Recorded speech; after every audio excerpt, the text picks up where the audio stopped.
Nature को सबसे ज़्यादा करीब से देखने और फील करने का मौका हमें ऐसे प्लेसेस पर मिलता है जहाँ पर ग्रीनरी, कंदों का स्ट्रीम्स, वाटरफॉल्स और वाइल्ड लाइफ बकसरत हो। और इस सब की सबसे बेहतरीन मिसाल जंगल की होती है जो इन सब को अपने अंदर समोए होता है। वैसे तो जंगल किसी एक देश में एक मखसूस एरिया पर मुश्तमिल होता है, लेकिन आज हम एक ऐसे जंगल की बात करेंगे जो किसी एक देश तक महदूद नहीं है, बल्कि ये 9 देशों में फैला हुआ है।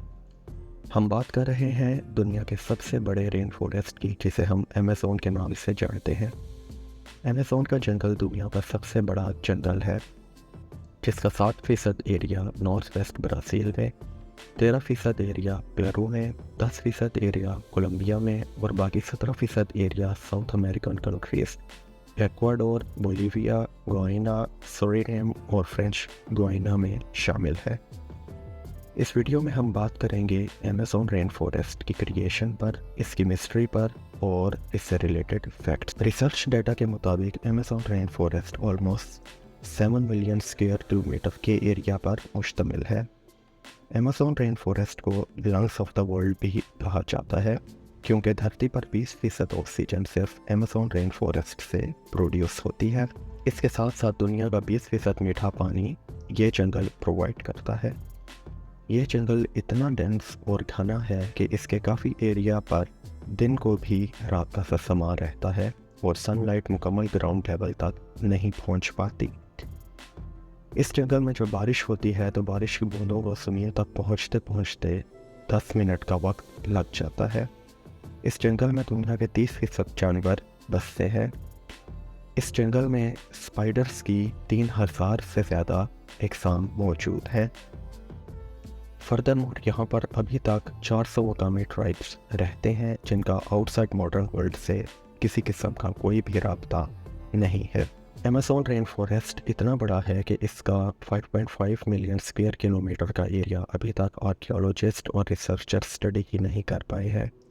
ये सारा फॉरेस्ट इतना बड़ा है कि इसमें पाकिस्तान जैसे 7 देश समा सकते हैं। अमेज़न रिवर दुनिया का दूसरा बड़ा रिवर है जो कि 6500 किलोमीटर लंबा है। दरियाई नील जो कि दुनिया का सबसे बड़ा दरिया है, अमेज़न रिवर से तकरीबन 300 किलोमीटर से ज़्यादा लंबा है। ये सब तो अमेज़न रेन फॉरेस्ट के बारे में वो जानकारी है जो हर जगह से आपको सुनने को मिलती है। यहाँ पर एक सवाल ये पैदा होता है कि इतना बड़ा डेंस फॉरेस्ट जो इतना एरिया कवर किए हुए है, क्या ये नेचुरल है या नहीं? यहाँ पर साइंटिस्ट्स और रिसर्चर्स की फाइंडिंग्स हमें हैरत में डालती हैं, क्योंकि रिसर्च ये कहती है कि अमेज़न रेन फॉरेस्ट इंटायरली एक नेचुरल प्रोडक्ट नहीं है। ये एक मैन मेड गार्डन है। जो ट्री स्पीशीज़ रिसर्चर्स को अमेज़न के जंगल में मिली, स्पेशली फ्रूट ट्री की स्पीशीज़, वो हाइपर डोमिनेटेड ट्रीज हैं जो कि ऑल ओवर द अमेज़न फैले हुए हैं और ये नेचुरली एग्जिस्ट नहीं करते हैं। अब सवाल ये पैदा होता है कि आखिर ये ट्रीज इतनी ज़्यादा पॉपुलेशन में अमेज़न में कैसे ग्रो हुए। इसके अलावा अमेज़न रेन फॉरेस्ट में इनॉर्मस और जाइगेंटिक स्ट्रक्चर्स देखने को मिले हैं, जैसा कि स्क्वेयरिंग का circle and pyramid in the middle of Amazon. Research ये बताती है कि आज से तकरीबन 1000 साल पहले इंसान ने अपने कदम अमेज़न में रखे। वहाँ पर बहुत बड़ी बस्तियों के आसार मिलते हैं। एक स्पेनिश एक्सप्लोरर फ्रांसिस्को डी ओरिलेने ने, जिसने अमेज़न रिवर सिस्टम के थ्रू 1541 और 1542 में अमेज़न को विजिट किया, वो पहला यूरोपियन था जिसने साउथ अमेरिका की टोटल लेंथ को ट्रैवल किया। उसने ये रिपोर्टेडली बताया कि वहाँ पर उसने incredible cities, advance arts and crafts, thriving cultures and millions of people देखे। उसके विजिट के 100 साल बाद यूरोपियन लोग वहाँ पर गए और उन्होंने ये सब ढूंढा, लेकिन तब वहाँ यूरोपियंस को ऐसा कुछ भी ना मिला। तो उन्होंने कहा कि फ्रांसिस्को ने उनसे झूठ बोला है। लेकिन हकीकत में हुआ कुछ ऐसे कि जब स्पेनिश अमेज़न में गए तो उनके साथ स्मॉल पॉक्स की डिसीज़ भी अमेज़न तक पहुंची, जिसने वहां की इंटायर पॉपुलेशन को ख़त्म कर दिया, क्योंकि स्मॉल पॉक्स के अगेंस्ट उन लोगों के पास कोई इम्यूनिटी थी ही नहीं। वहां पर हलाकतें बहुत बड़े पैमाने पर हुई और स्मॉल पॉक्स से कोई भी जिंदा नहीं बच पाया। फिर नेचर ने अपना रंग दिखाया। नेक्स्ट 50 ईयर्स में वो सब सिटीज़ घने दरख्तों, झाड़ियों और जंगली बेलों से मुकम्मल ढक छुप गई। तो जब यूरोपियंस ने उस प्लेस को विज़िट किया तो उन्हें वहाँ पर उस टाइम कोई भी आदमी या आदमसाद नहीं मिला, क्योंकि वो सब के सब इन सब घने दरख्तों, जंगली झाड़ियों और जंगली बेलों से छुपे हुए थे। रिसर्च से ये भी पता चलता है कि उस टाइम अमेज़न रेन फॉरेस्ट में ऑलमोस्ट 20 मिलियन की पॉपुलेशन थी, और इतनी बड़ी पॉपुलेशन को फीड करना कोई आसान काम नहीं था, क्योंकि ये बात अंडरस्टूड है कि एक रेन फॉरेस्ट की सॉइल फर्टिलिटी बहुत पुअर होती है।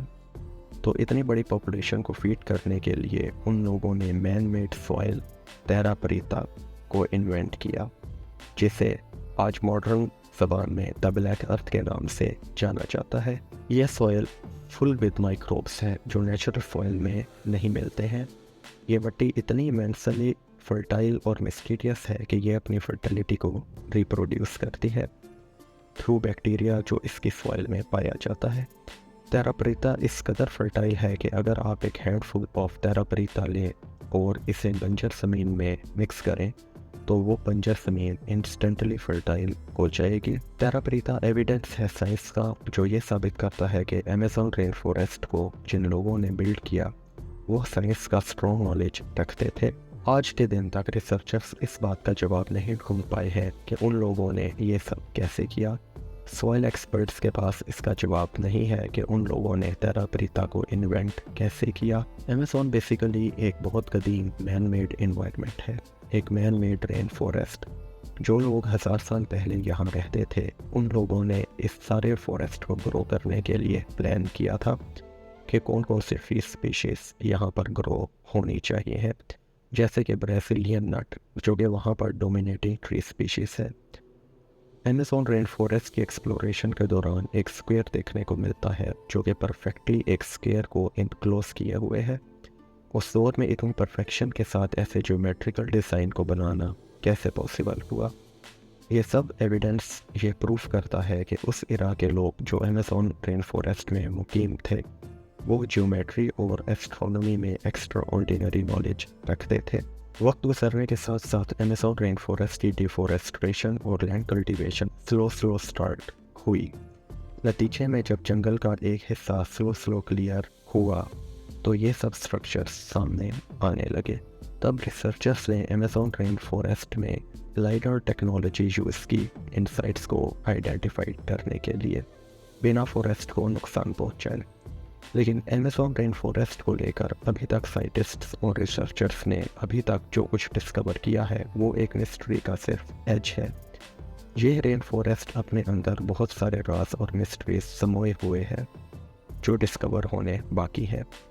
इस बात का अंदाज़ा सिर्फ इस बात से लगाया जा सकता है कि लंदन जैसा शहर जिसकी रफली पॉपुलेशन 16th सेंचुरी में 50,000 होगी, इस साइज़ की सिटीज़ इस पॉपुलेशन के साथ उस time all over the Amazon rain forest मौजूद थी।